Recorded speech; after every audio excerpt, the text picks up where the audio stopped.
It was a splendid morning on the island of Sodor. James was feeling very pleased with himself.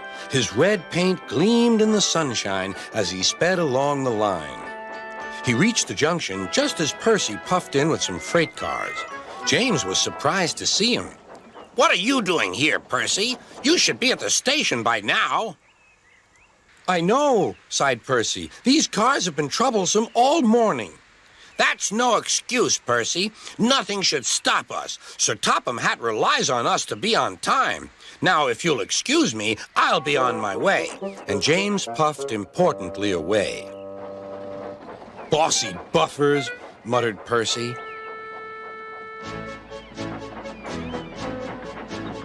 James arrived at the harbor. It was market day. The harbor yard was filled with the sweet smell of fruit from faraway lands. The fruit was delivered in big ships. James watched as strawberries, oranges, melons, and bananas were carefully loaded onto his cars. Then he set off for the station on the main line.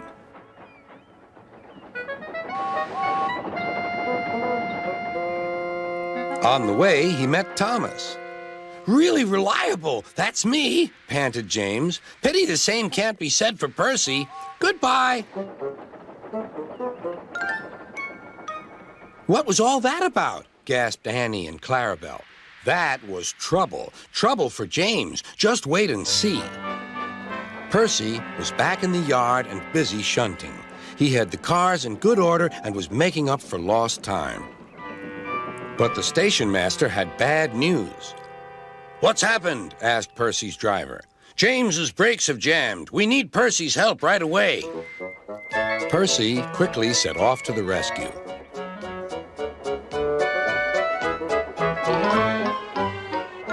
James was stuck on the line and looking glum. Percy couldn't help laughing. Got yourself in a bit of a jam, eh, James? A sticky situation? Be quiet. It's not funny having jammed brakes. And not very reliable either. I'm surprised you let it happen, James. Nothing should stop us engines. That's enough, Percy, said the driver. Can you push these cars? Of course I can. There's no time to lose. James has done too much of that already. James angrily hissed steam as Percy was coupled to the cars. Off we go, said Percy. I'll have to go fast to get there in time. Those big engines are so unreliable. Be careful, Percy, called his driver, but Percy was in a hurry.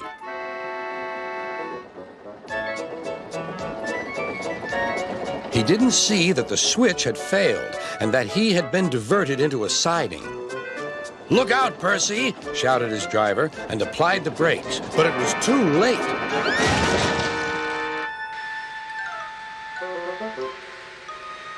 The driver and fireman had jumped clear, but squashed fruit squirted all over Percy.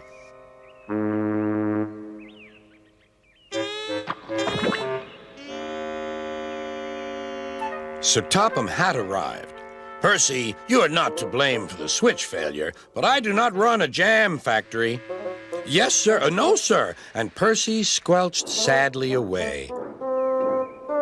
That night, the shed was silent. James and Percy felt very sorry for themselves. At last, Thomas spoke. You know, he said to no engine in particular, there's more than one way to get jammed. We all learned that today. Still, there was silence. What's more, we also learned that sometimes when engines help each other out of a jam, things can still go wrong. So, said a voice, so that means we learned a lot today, and therefore... Then came a chorus. We're really useful engines after all.